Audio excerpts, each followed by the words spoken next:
আল্লাহ আমাদের সবাইকে যৌবন কালটাকে নিয়ন্ত্রণে আনার তৌফিক দান করুক। সবাই বলি আমিন।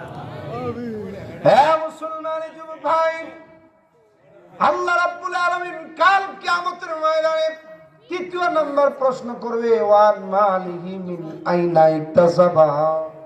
বান্দারে, দুনিয়ার জমিনে অর্থ সম্পদের মালিক ছিলা, অনেক টাকার মালিক ছিলা, বাড়ি গাড়ির মালিক ছিলা। হ্যাঁ বান্দা, এই টাকাগুলো অর্থ সম্পদ গুলো কোন খাত থেকে উপার্জন করলা? হালাল ভাবে না হারাম ভাবে? জবাব দাও।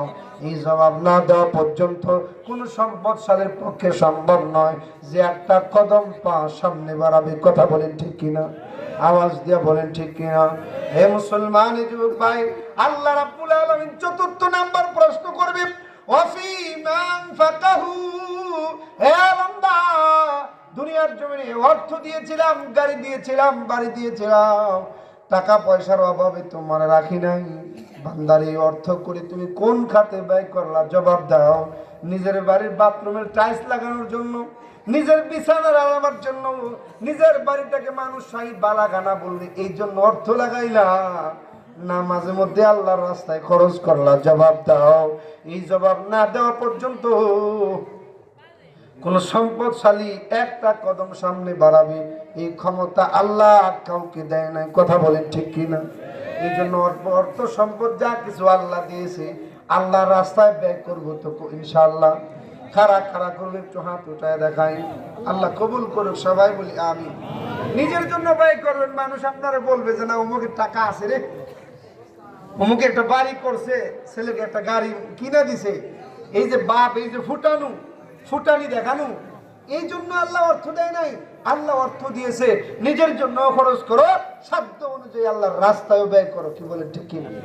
আরো জোরে বলেন ঠিক কিনা?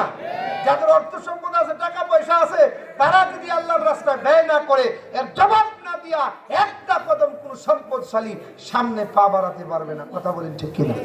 এই জন্য আল্লাহর রাস্তায় ব্যয় করবো তো ইনশাআল্লাহ। এই যে আপনাদের মসজিদ, এখন আরো অনেক অসম্পূর্ণ কাজ আছে না? আরো অনেক কাজ বাকি আছে। আবার আপনাদের এই কবরস্থানের অনেক কাজ বাকি আছে। আমার আপনার চোখের সামনে যদি আমার বাড়ি সুন্দর হয়, আমার আপনার চোখের সামনে যদি আমার ছেলের জন্য ভালো বাইক কিনা হয়, কেউ উঠবো না, কেউ পরিবেশ নষ্ট করবো না, অনুরোধ করছি।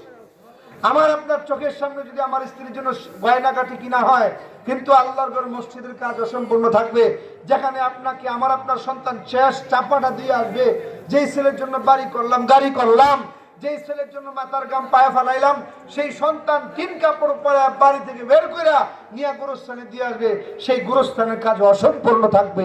আমাদের কিন্তু আল্লাহর দরবারে জবাব দেওয়া লাগবে। কথা বলেন ঠিক কিনা? আওয়াজ দিয়ে বলেন ঠিক কিনা?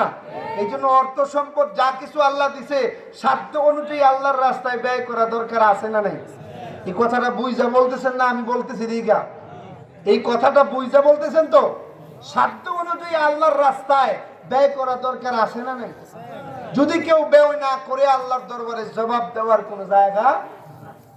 এই জন্য বাবা, মাহফিল কর্তৃপক্ষ, আপনাদের এই মসজিদের অনেক কাজ অসম্পূর্ণ আছে, আপনাদের গোরস্থানের কাজ অনেক অসম্পূর্ণ আছে। আমি আপনাদের উপরে এমন কোনো বোঝা চাপায় দিব না যে যেই বোঝা চাপায় দিলে আপনার মাস ছেলে সন্তানদেরকে নিয়ে চলা কষ্ট হবে। আমি আবার এত বেহুশ না, আলহামদুলিল্লাহ বুঝি।